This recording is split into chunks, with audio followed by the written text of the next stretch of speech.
우리 서로 인사합니다. 샬롬, 샬롬. 하나님의 은혜와 평강이 임하기를 원합니다.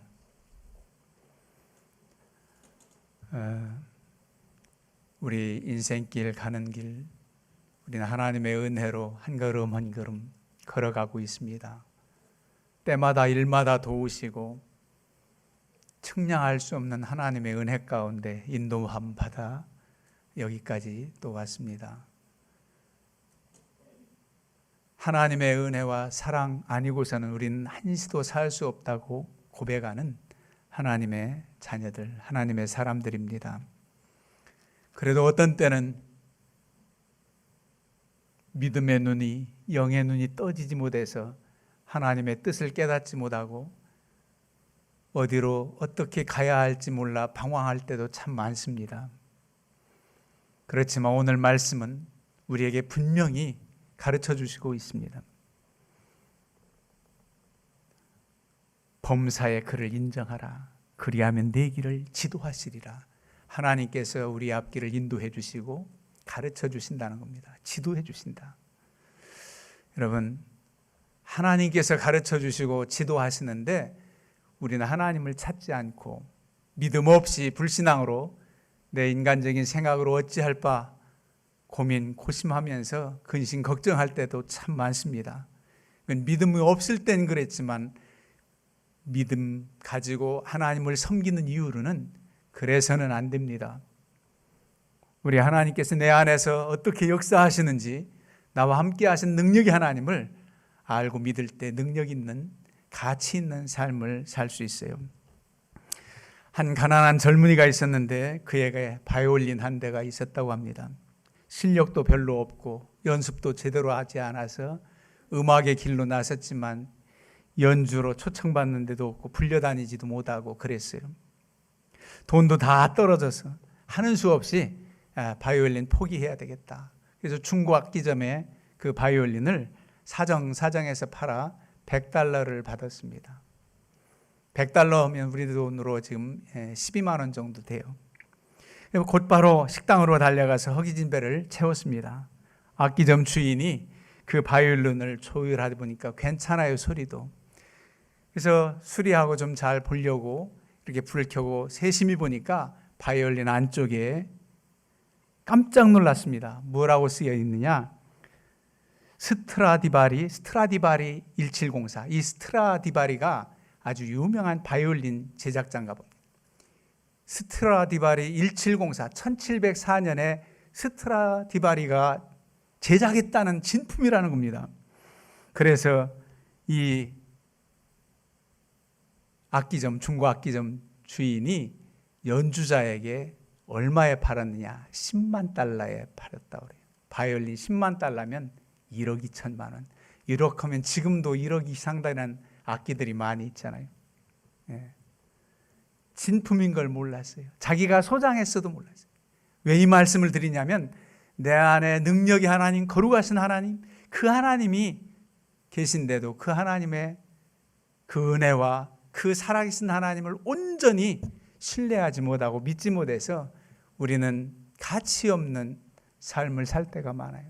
얼마나 나는 부족하지만 능력이 하나님이 나와 함께 하시는데 그 하나님을 알고 믿을 때 능력 있는, 가치 있는 삶을 살 수가 있습니다. 우리는 값싼 인생이 아니에요.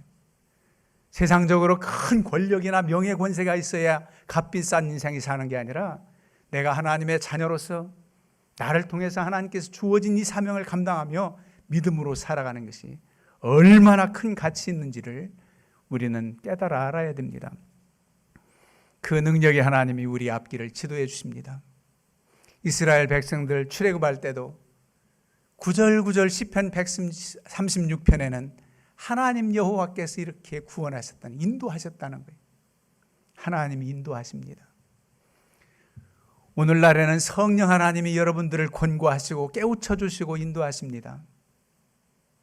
성령 하나님께서 인도해 주세요. 성령의 감동하심 그러지요. 성령의 감동하심. 요즘에 우리 교회 블로그가 있지만 이제 홈페이지를 만들려고 우리 둘째가 미국에서 시차는 다르지만 열심히 준비하고 있어요. 그러면서 우리 교회 연역 좀 보내달라 그래가지고 예전에 역사일지 연역을 쭉 써오다가 이사 오면서 모든 서류를 다 잃어버렸어요. 창고 어디 두었다가. 그래서 어떻게 찾아야 되겠습니까? 그리고 29년 30여 년 된 주보처를 그대로 보관되어 있으니까 1992년 4월 첫째 주 부활절 아침 개척했던 첫 번, 그때는 손으로 쓴 주보 찾아가지고 광고란을 봐요. 광고. 교회 소식란을 찾아가지고 이달 2주일 그렇게 자세한 역사일지는 필요 없지만은 하여간 이렇게 쭉 보면서 제가 뭘 느꼈느냐면 그 초창기에 얼마나 열악해요.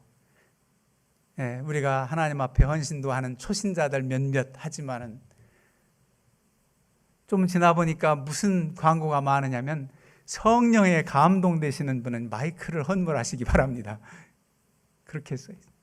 그럼 몇 주 뒤에 이제 누가 헌물도 하고. 그런데 보니까 제가 감동을 많이 받았더라고요. 초창기.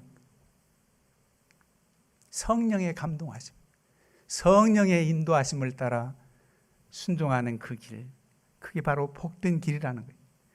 그런가 하면 누가 우리를 지도 인도하느냐? 하나님께서 보내신 그의 사자들입니다. 지혜자들입니다. 지난주도 지혜로운 자와 동행하면 지혜를 얻는다.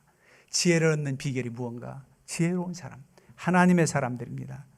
이런 이들을 통해서 우리가 지도를 받을 수 있어요. 전혀 내가 알지 못했는데 하나님께서 보낸 그 사람이 나를 깨우쳐주고 내가 생각지 못했던 그 길을 인도해 줄 때가 참 많습니다. 하나님이 하신 일이지요. 사람을 통해서. 하나님 말씀 가운데도 그래요. 하나님께서 모세를 들어 이스라엘 백성들을 인도해 내십니다. 모세가 죽은 이후에는 여호수아를 들어서 그 백성들을 인도합니다. 그러면서 이렇게 말씀하잖아요. 이제 내가 너를 바로에게 보내어 내 백성 이스라엘 자손을 애굽에서 인도하여 내게 하리라. 이게 모세에게 주신 말씀이에요. 그런가 하면 하나님께서 지혜자, 선견 선지자를 통해서 말씀을 주십니다. 지금 하나님을 버리고 그 길로 가면 나라가 망한다. 민족이 망한다. 그래서 경고를 합니다. 사람을 통해서 역사하시는 거죠. 그 권고가 바로 선견 선지자들입니다. 선지자들을 통해서 역사하시. 예레미야 선지자에게 말씀을 주셨고 이사야 선지자에게 말씀을 주셨고 하박국 많은 선지자들에게 하나님 말씀 주셔서 그 백성들에게 전해서 인도하라는 겁니다. 그건 따르지 않는 게 문제예요.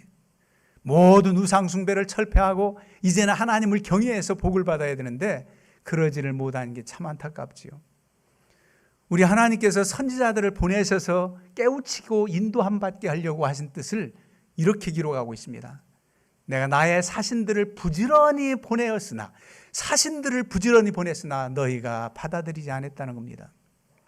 여러분, 지혜자의 말을 듣고 나간다면, 우리가 인도함 받는다면 해결될 텐데 그렇지 참 못할 때 너무나도 안타깝지요. 자, 구체적으로 오늘 본문 말씀에는 그렇게 기록하고 있습니다. 앞서서도 우리에게 딱 공식과 같은 말씀을 주셨습니다.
곧바로 길을 인도해 주신다는 거예요. 하나님, 이렇게 하나님을 의지하고 그러는데 왜 이렇게 내 앞길이 열리지 않고 빙빙 돌아가는 것 같아요? 어떤 땐 연단의 과정이 있기도 하지요.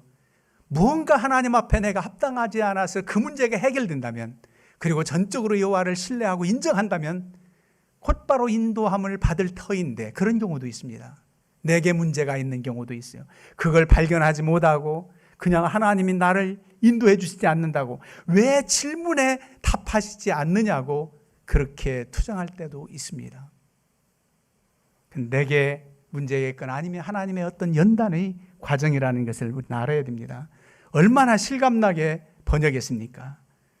무슨 일이든지 여호와께 여쭈어라. 그리하면 내 앞길을 곧바로 열어주시리라. 그렇게 기록하고 있어요. 자, 그러면 여기서 우리는 교훈을 얻습니다. 하나님께로부터 지도함을 받으려면, 인도함을 받으려면 어떻게 해야 되는가? 여러분들 자신도 인도함 받길 원하지만 우리 자녀들의 앞길을 인도해달라고 얼마나 간절한 마음으로 기도하고 헌금들도 드리고 있습니까? 우리 자녀들의 이름을 부르면서 헌금 봉투에 보면은 자녀들의 앞길을 인도해 주옵소서. 지금 인도함 받았다고 감사 기도가 아니라 인도함 받기를 위한 기원입니다. 하나님, 이 앞길을 인도해 주세요. 그 인도해 주시는 그 비결이 오늘 본문에 있습니다. 여호와를 신뢰하라. 여호와를 신뢰하라. 온전히 믿으라는 겁니다. 의심하지 말고 내 마음을 다해서 추워도 그냥 90% 정도 신뢰하면 많이 신뢰하는 거잖아요. 그게 아니, 100% 여호와를 신뢰하라. 온전히 하나님을 믿으라는 겁니다. 거룩하시고 아름다우시고 선하시고 의로우신 그 하나님을 신뢰하라는 겁니다. 내 명철 의지하지 말라. 잘난 체 하지 말고 내 경험, 내 생각, 내 상식, 물론 중요하지요. 그것도 하나님이 주신 바 내 경험도 있을 수 있고 내 상식도 있을 수 있어서 그렇지만은 어떤 때는 강권적으로 역사하시는 하나님의 뜻, 하나님의 말씀의 법이 더 앞서야 됩니다. 내 경험, 내 상식보다 하나님이 주신 말씀이 더 앞서야 돼요. 하나님 말씀에 상치될 때는 내 경험, 내 상식조차도 내려놔야 됩니다. 그게 바로 믿음이에요. 누가 그랬습니까? 베드로 같은 사람. 밤새도록 그물을 내려 고기를 잡으려고 했지만 한 마리도 잡지 못해요. 베드로는 어려서부터 갈릴리 호수에서 뼈가 자란 사람이에요. 밤에는 어느 곳에 고기가 많은지, 이철에는 어느 곳에 많은지 다 아는 사람. 그런데 그날따라 주님 뜻이지요. 그것조차도 주님 뜻이지요. 한 마리도 못 잡아요. 그럴 때 주님 만나고서 깊은 데로 가서 그물을 내려라. 또 다른 곳에는 오른편에 그물을 던져라. 그 말씀 순종하여서 가보니까 그물이 찢어지도록 잡아요. 만약 베드로가 나는 이 갈릴리 호수에서 뼈가 자란 사람인데 당신 누군데 나한테 지금 가르쳐주고 있느냐, 그러면서 거절하고 거부했다면 그는 고기를 많이 잡지 못했을 겁니다. 이 말이 아니라 그보다 더 주님을 만나지 못했을, 진정한 주님의 제자가 될 수 없었을 거예요. 주여 나는 죄인으로소이다. 자신을 발견해요. 여러분, 내 명철, 내 상식, 내 경험, 어떤 때는 그것도 하나님 은혜로 그것 때문에 내가 유익하고 살아갔어요. 그런데 하나님의 말씀이 강권적으로 역사할 때는 내 상식, 내 경험 내려놔야 됩니다. 그러니까 모든 사람들의 보편적인 생각도 무시하고 오히려 하나님 뜻을 따른 12명의 정탐꾼 이야기 잘 아시지 않습니까? 가나안 땅 정탐꾼으로 보냈더니 돌아와서 모세한테 보고하기를 그 땅 도저히 우리 들어갈 수 없습니다. 그들은 거인족이고 우리는 그들에 비하면 메뚜기 떼와 같은, 메뚜기 정도가 지나지 않습니다. 그런데 여호수아와 갈렙 두 사람은 하나님이 우리와 함께 하시면 저들은 우리의 밥입니다. 먼저 성경에, 요즘 성경은 저들은 우리의 먹잇감입니다. 아무것도 아니라 하나님이 함께 하신다면, 여러분 10대 2예요. 다수결 원칙도 가면 안 된다는 거예요. 그런데 하나님의 사람이 적은 수지만 모세가 누굽니까? 믿음의 사람이니까 하나님의 뜻을 따르는 거죠. 그래요. 하나님 신뢰하고 범사의 그를 인정하면 하나님께서 우리를 지도해 주신다는 겁니다. 내 명철 잘난 체 하지 마라 그랬잖아요. 그러면 범사의 그를 인정한다는 것은 그럼 뭐냐? 인정한다. 여러분, 인정한다는 것은 먼저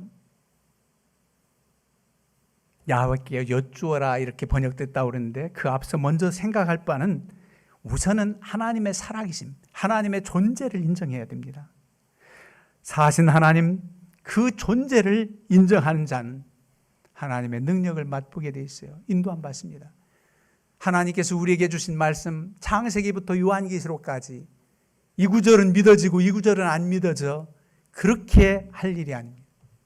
왜 제일 먼저 창세기 1장 1절 여러분들 암송합니까? 태초에 하나님이 천지를 창조하시니라. 태초에 하나님이 천지를 창조하시니라. 하나님이 천지 만물을 지으셨다면 그 너머 출애굽기 가서 홍해바다가 갈라지고 요단강이 멈추어지는 것 다 믿을 수 있어요. 하나님이 하시면 못할 일이 어디 있나? 그렇지 않습니까? 창세기 말씀을 믿는다면. 태초에 하나님이 천지를 창조하지. 이 말씀을 일릉 성경으로 우리나라 성우가 구성지게 배경음악까지 하면 멋지지요. 태초에 하나님이 천지를 창조하시니라. 참 멋진 목소리로. 그런데 히브리어로 하면은요 더 위험스러워요. 그건 내가 좀 안 잊어버렸어요. 앞구절. 신학교 때만 발음 안 좋지만 히브리어 전공한 사람이 목양교회 창세기 1장 1절 발음이 좀 그러네요. 그래도 우리말로 하는 것보다 더 와닿아요. 브레시스 바라 엘로임의 하사마임. 이런 식으로 나가요. 하나님께서 천지를 창조하시니라. 그러면 다 믿어진다는 거예요. 그 하나님을 의지할 수 있죠. 그래서 살아계신 하나님을 인정한다는 거예요. 그리고 전지전능하신 하나님을 인정한다는 겁니다. 모르시는 것이 없고 못하실 일이 없는 그 능력의 하나님을 인정한다는 겁니다. 그리고 공동번역서에 나온 여호와께 여쭈어라. 하나님께 기도해라 이 뜻입니다. 여쭙는다는 게 기도한다는 거예요. 질문한다는 거예요. 믿음이 없으면 하나님께 기도할 생각 하겠습니까?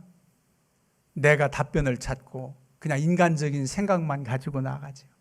믿음이 있으니까 하나님께 여쭙는 겁니다.